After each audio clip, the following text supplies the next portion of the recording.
Muharram is the name of the month of the Islamic New Year. It is one of 4 months that are marked as sacred months where good deeds receive an even greater reward and bad deeds face even more dire consequences. Assalamu alaikum and welcome to An Nur the Light. We kick off the show with a dynamic woman, Fatima Shabodien, whose work in the human rights field knows no limit.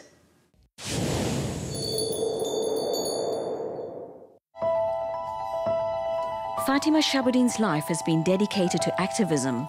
Her focus area is specifically women and those less fortunate, and she has remained true to this, ensuring that their voices are heard. As Director of ActionAId South Africa, she is leading from the front. So, for example, in the rural areas where we work, our focus is mostly with women farmers. So there the obstacles are well known. I think we all in South Africa understand that the biggest obstacle women face in rural areas, farmers for that matter, is access to land, and then the ability to cultivate land productively rests on a range of other access points, whether it's credit, access to implement, access to extension services, for example. And so in those spaces, we bring women together, help fight the local battles, whether it's with the chief, the Department of Rural Development, the local government, just purely to secure access. And that takes many forms. Some of it is negotiations, just appealing to those who have the decision-making power to do so. Others, it's more rigorous engagement. It's campaigning, it's marching, it's participating in local government processes.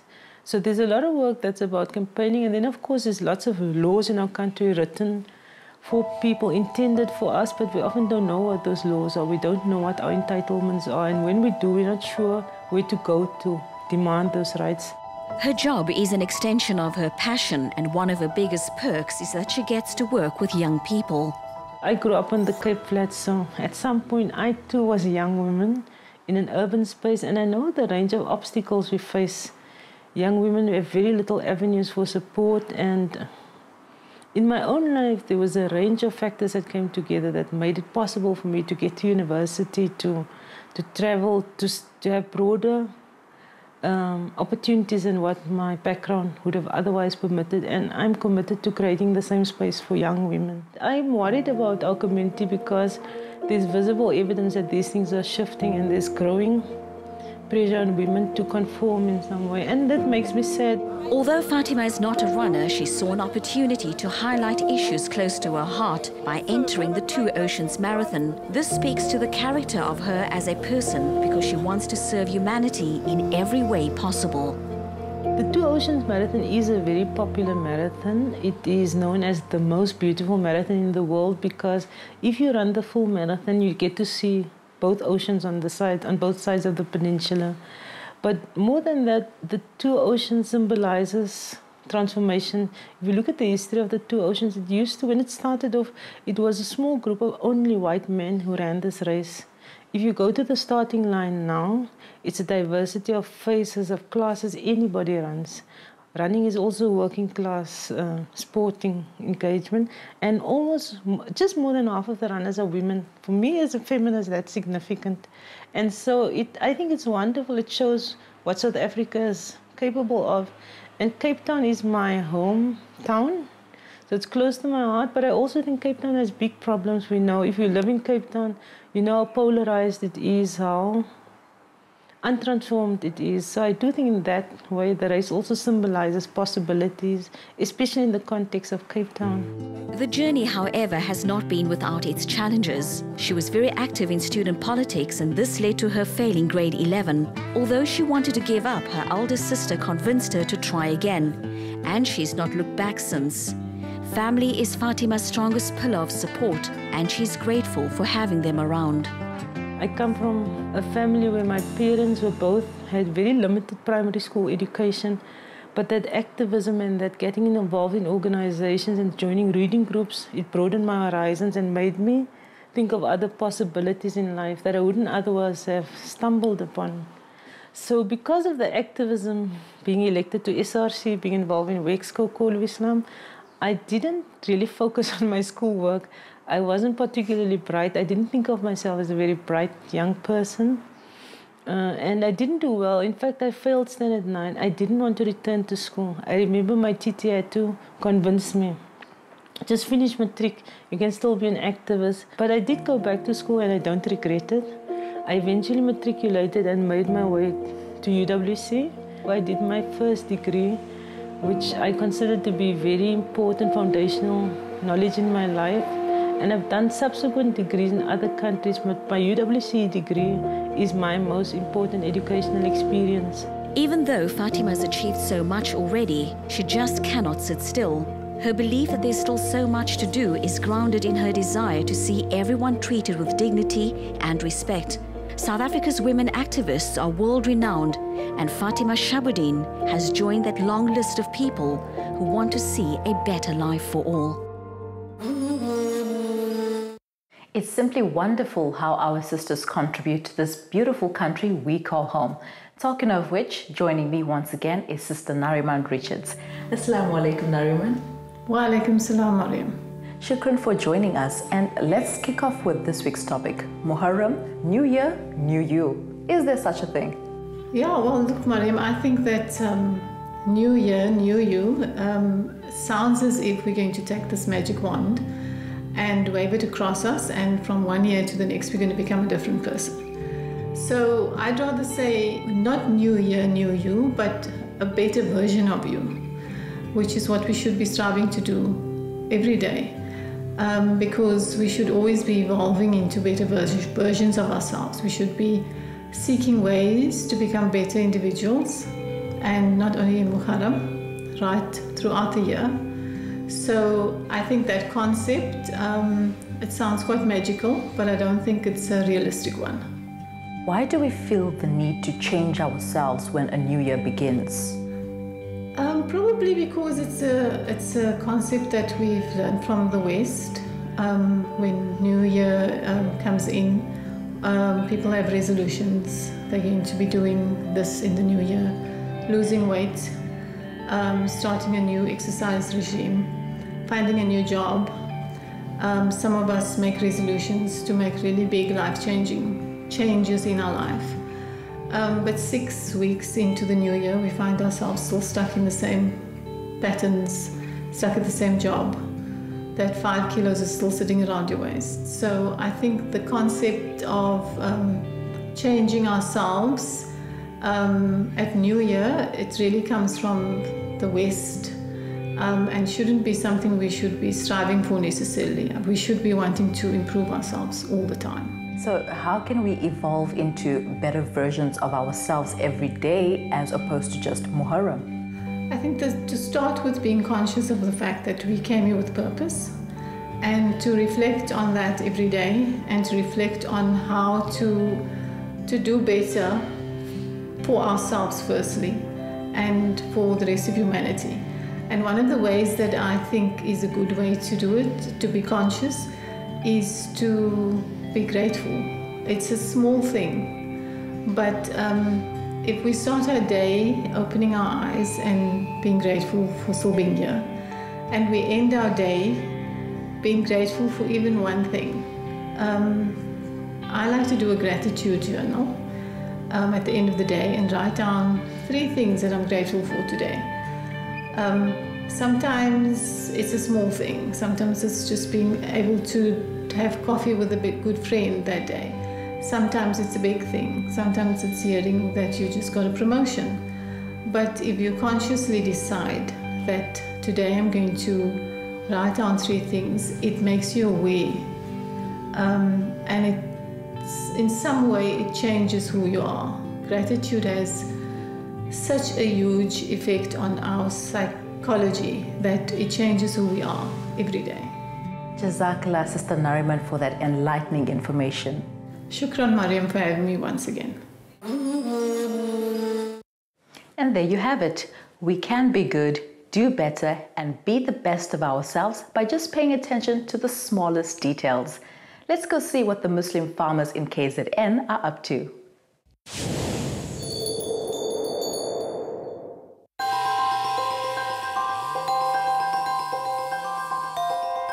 The African Muslim Farmers Association has grown in leaps and bounds since it was first started.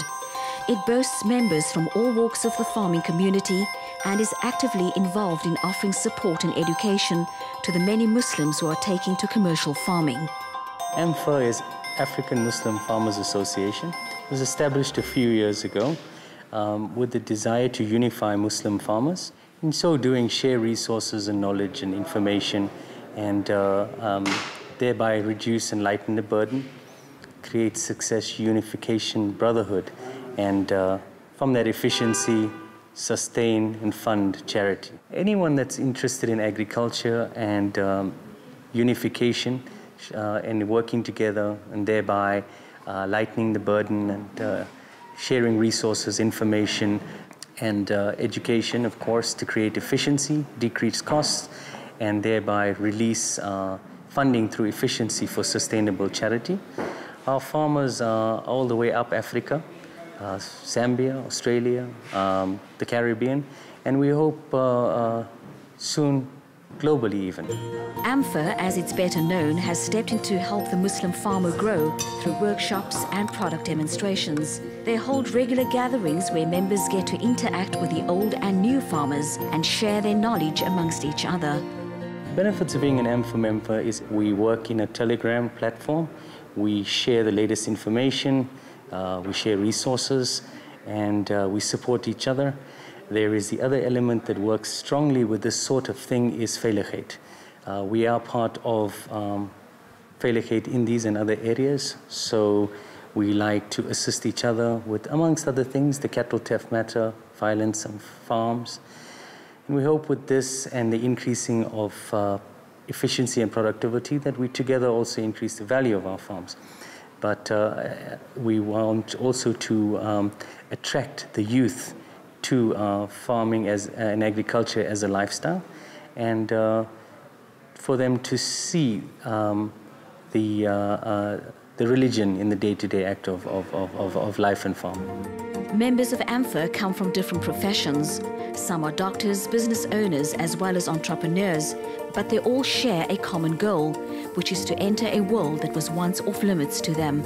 We had so many previously disadvantaged farmers. A lot of them were Muslim farmers, and we formed this so that we could assist each other, particularly so with things like fires, in marketing of animals, helping each other with managing the animals and the herds, basically to assist each other in the area, including equipment and the likes thereof, because farming is a very, very costly exercise.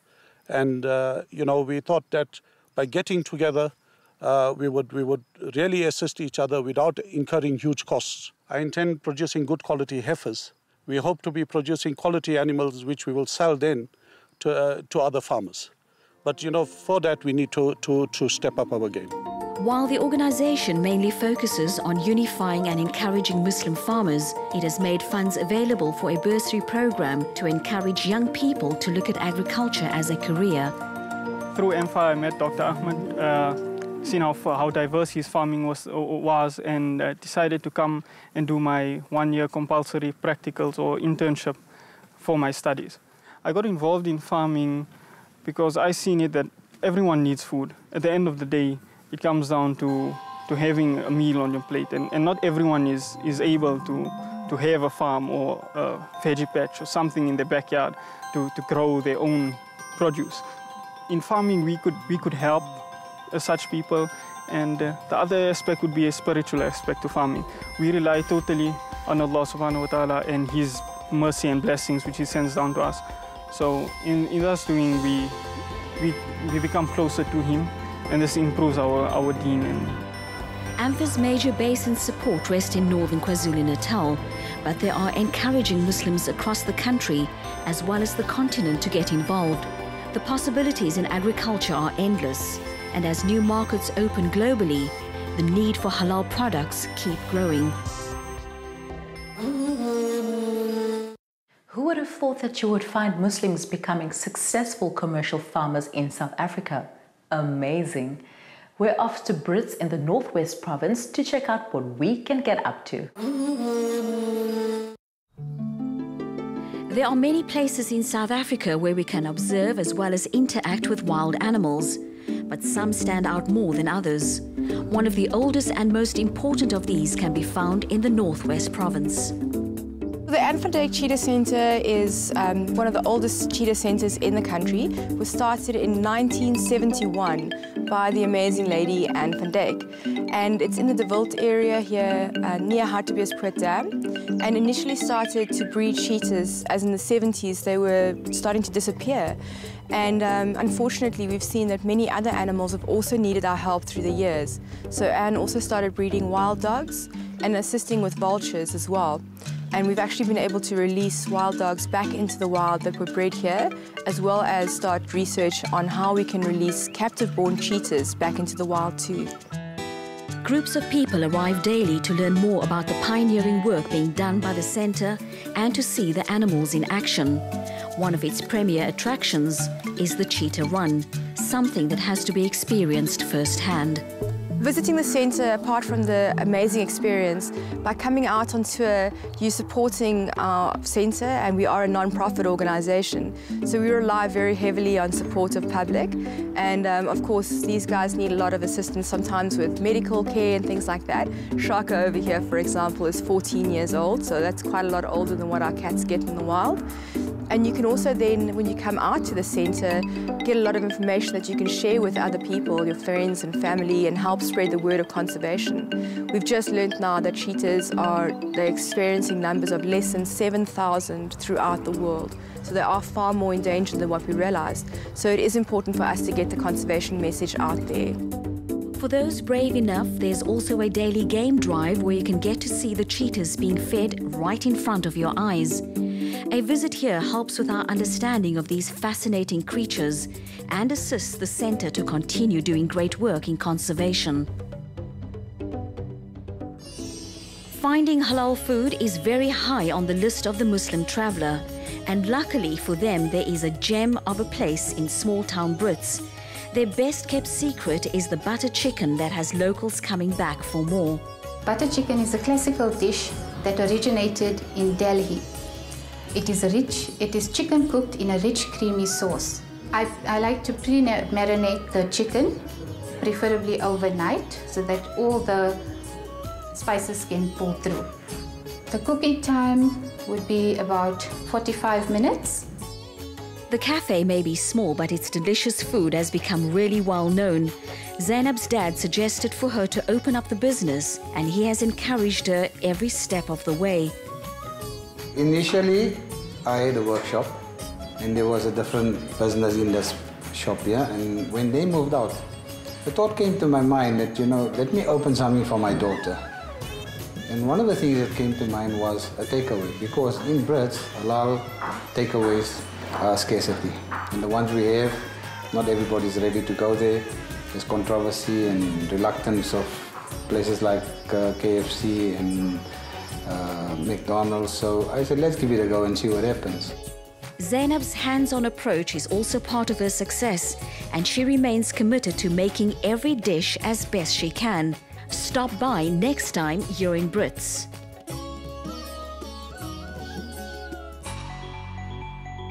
For those who've always wanted to fly, the Brits Flying Club is just the place to visit when in the Northwest Province. As one of South Africa's oldest flying clubs, it welcomes visitors to experience new heights, literally. We're open to the public. We've got excellent facilities. We've got a 850-meter tall runway. We've got AFGAS on sale here for the public to fly in and to refuel. We've also got a nice clubhouse that serves a very nice breakfast and lunch. And the public is welcome to come say hi and have a cup of coffee, or just to come refuel, or to come meet with us. Safety remains paramount to all who participate in this experience. If you're medically fit enough to fly, obviously there's a medical requirement. Anybody can fly. Gliding is an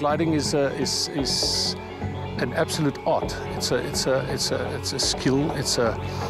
Although you've got exactly the same disciplines as with an aeroplane. Aeroplanes is just that you can open up power and fly.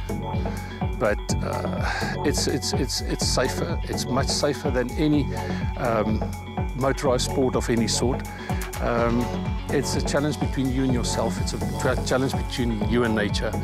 It's just beautiful. Getting back down to earth won't erase the high of flying amongst the clouds, but it may lead to an addiction that needs to be fulfilled.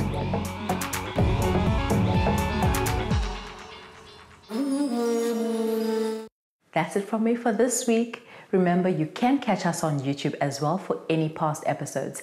Please let your family and friends know if they may have missed any of the programs. And while you're at it, send us a message and let us know what you like or dislike about the show. Kinna mare mokwanda, kiri ari buweri bonanen khape. Assalamu alaikum.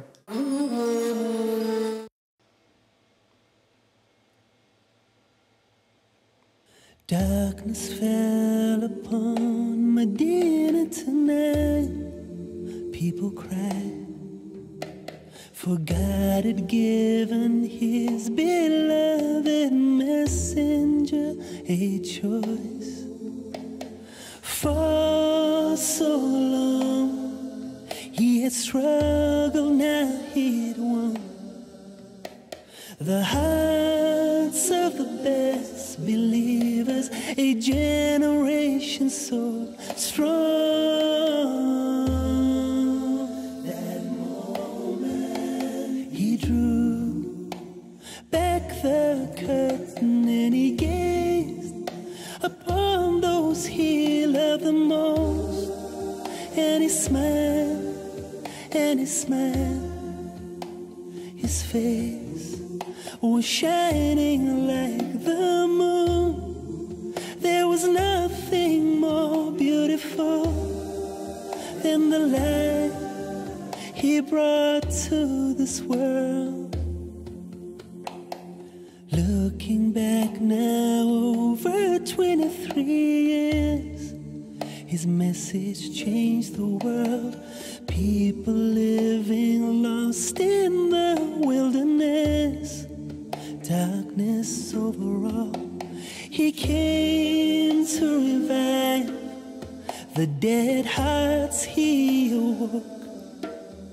He brought justice, peace, and love with amazing words from God that he spoke.